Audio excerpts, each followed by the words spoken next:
Okay, so this is what I want to talk about, okay? It's some shit I realized, okay? I was probably gonna title this video like crying will make you better at CS, which is like, dude, it's literally dead ass the truth, okay? So the thing I realized, okay, was I was like too smart for my own good. Yeah, I'll show you the video I realized this at. I realized like how stuck in my head I was. Like I was literally just always in my head, like overthinking things, just constantly like just nagging myself about things and like low key like arguing with myself.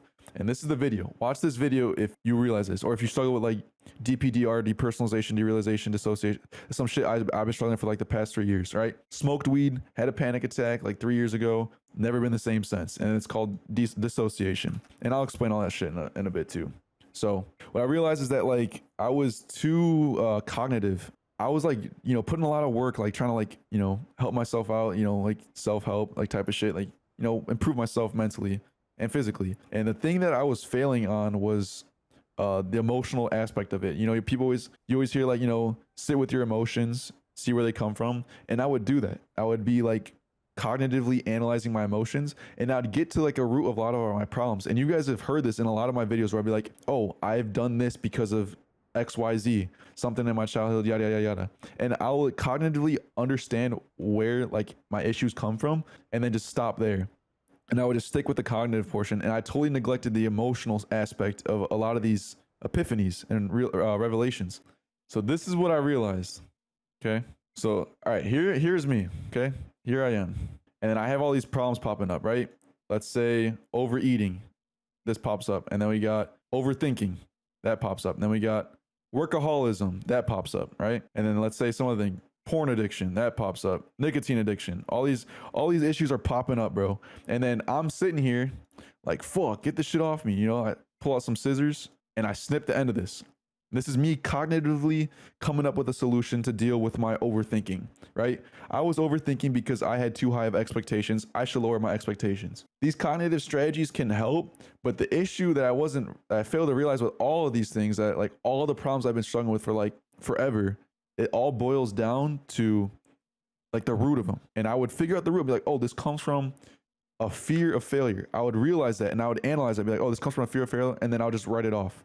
I'd be like, oh, I shouldn't be scared. But that's not how you get rid of these subsurface emotions. The way you get rid of these subsurface emotions is by sitting with it. So like all these issues are popping up and manifesting, but it's all rooted, honestly, in fear. It was all, for me at least, but this can be for anyone. This could be a different emotion for you, right? It was all rooted in fear. My mom has like really fucking bad anxiety, like really bad anxiety. Okay, the amount of what ifs I have heard growing up just like instilled so much fear in me.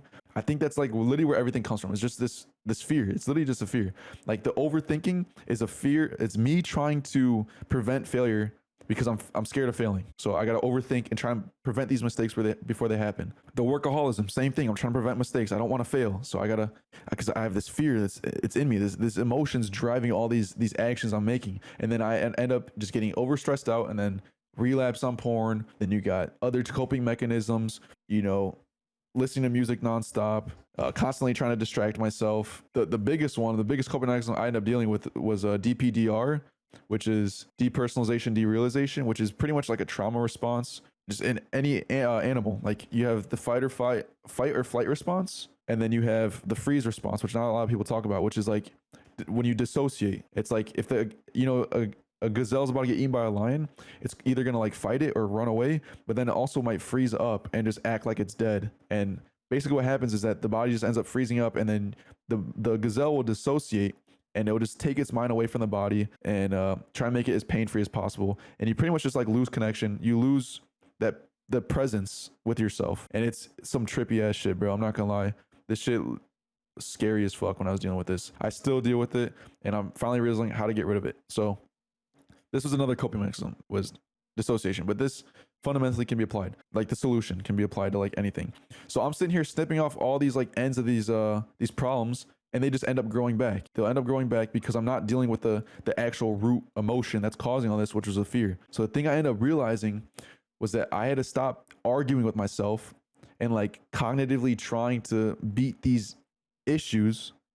I just had to go straight to the root and just sit with that emotion, because that's how you digest, that's how you process your emotions, by actually letting yourself feel them. When you don't let yourself feel them, they just stay there, and they keep on manifesting in issues that you have. So what I ended up doing recently was just like when I would sit in that time in silence that I've talked about before, instead of just like analyzing in my head solutions, I'd dig to like where I like have an issue. So like let's say the workaholism, and like my brain's telling me I need to go work, I need to go get on Counter-Strike and aim train, or else I'm gonna fail. What I'll do is I'll take that and like kind of uproot this emotion. I'll take this and like grab that issue and like pull it closer to like see what the emotion that's driving this issue behind it. The way that I would provoke this emotion to try and get it out of me was be like, oh, what if I didn't go work right now? What if I took the next week off? And I'll feel my body like start getting scared. And that's the emotion that was driving me behind the, my constant need to grind is a fear of failure. So then I provoke that emotion and I'll end up just sitting with it and feeling it. And eventually it will pass. I've been doing this for the past like 3-4 days, and this shit is literally solving so many issues. I don't have any urges to relapse. I feel so present. I feel so real because I've struggled with dissociation for the past like couple of years. And it was all rooted in these emotions. I would cognitively try and beat these battles and be like, oh, the reason that I'm relapsing is because of a dopamine, yada, yada, yada. But that was just because I was trying to feel good so I wouldn't feel fear. You see what I'm saying? A lot of the problems that everyone faces is not really a cognitive issue of understanding if something's correct or not. It's more of an emotional issue. So like, let's say I cognitively knew it's more beneficial for me to not overwork, to like improve at Counter-Strike, but I would just feel like I needed to because I felt behind. I felt it's going to fail, The real solution to a lot of problems, it goes deep down to your emotions and how you actually feel, and you have to actually sit with that. And that's what I was going to say, crying will literally make you better at CS, because what ends up happening is that like, I got ADHD. I'm like 10 different places at once. In my head, I'm battling these thoughts of overworking, battling these thoughts of overthinking while playing Counter-Strike, while IGLing, while streaming. I'm thinking about something I have to do the next day. So it's like, if I could get rid of this battle of all these problems, now I have more like processors in my mind to focus on like what's actually important at the moment, like Counter-Strike, like IGLing. And I don't have to like constantly like argue with myself. It's like, stop overthinking. The way I did get rid of the stop overthinking is to get rid of the root emotion that caused it in the first place. So now I don't have to overthink, and now I can focus on CS. Does that make sense?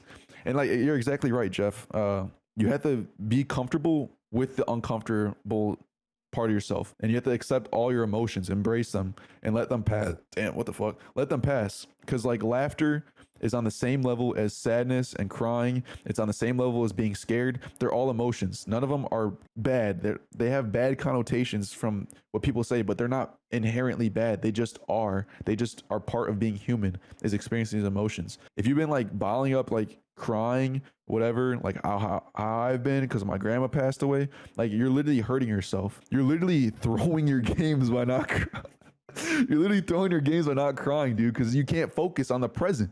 You see what I'm saying? Like, to get in that flow state, you have to be present with yourself. And like, you can't be present if you're trying to keep something buried. You're actively spending energy trying to keep something buried. Those emotions buried. You have to like let that shit out. And then like, if people will be like, I see it a lot where it's like, oh, like it's like pussy to cry. But it's like, emotions are inherently a human trait. So it's like, if you're neglecting something that's like part of you because you're scared of looking like a pussy, that makes you a pussy. Like, if you're not crying because you're scared of what people think, you're literally a bitch, bro. Like, you're a bitch. You should be able to like be man enough to cry in front of people, because that's like, that actually takes like courage. Like, it's not, I don't know, it's scarier to do that. You see what I'm saying? Like, I don't know.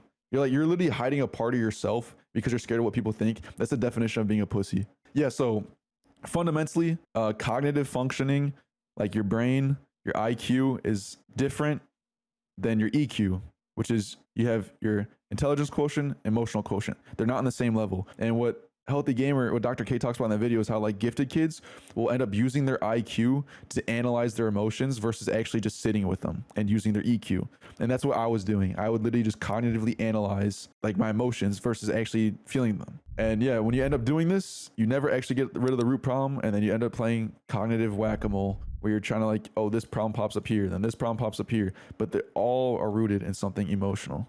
And this is another thing too, is like, what I realize, this is why my life currently seems so good on paper. I'm doing a lot of things I really enjoy, and I'm being supported, like really, like I receive a lot of support in like everything I do, and like my life seems so good on paper, but it just wasn't good. And it's because like I was doing all these good things to try and mask this fear, to try and distract myself from the fear. So I was no longer playing Counter-Strike because I loved it. I was no longer making YouTube videos because I loved it. I was making them because I was scared of what happened if I didn't. It was all rooted in this fear. So now when I started actually getting rid of this fear and sitting with it and letting it shrink and diminish, now I'm no longer doing things out of fear. I'm doing things out of like a love for him, and it makes me want to play more. It makes me like just want to do this shit, bro. Like I want to play, I want to improve now, not because I'm scared of what would happen if I didn't, but because I like it. And that's how you switch yourself from these negative fuels that mess you up mentally. They're still very motivating. It's very motivating to play this game and grind this game out of being scared of like losing. Very motivating, but it's detrimental in the long term. Like you have to put time into learning to craft your brain to be an engine that can run off of good, healthy fuel, like playing out of a love for the game versus playing out of a fear for the game. So it's some shit I realized, just costs way too much energy to like suppress all this shit. It just makes you play worse. You can't be present in the moment. You're gonna end up more tired at the end of the day because you're spending all this time trying to distract yourself. And then a part of like playing at peak performance is to actually use your emotions when you play. This is just like sports psychology. This applies for anything. You're supposed to feel your emotions as you play. If you're nervous, feel your nerves. And you can't do that if you're trying to hold them back. Crying will make you better at CS. If you're not crying, you're literally throwing your games. Like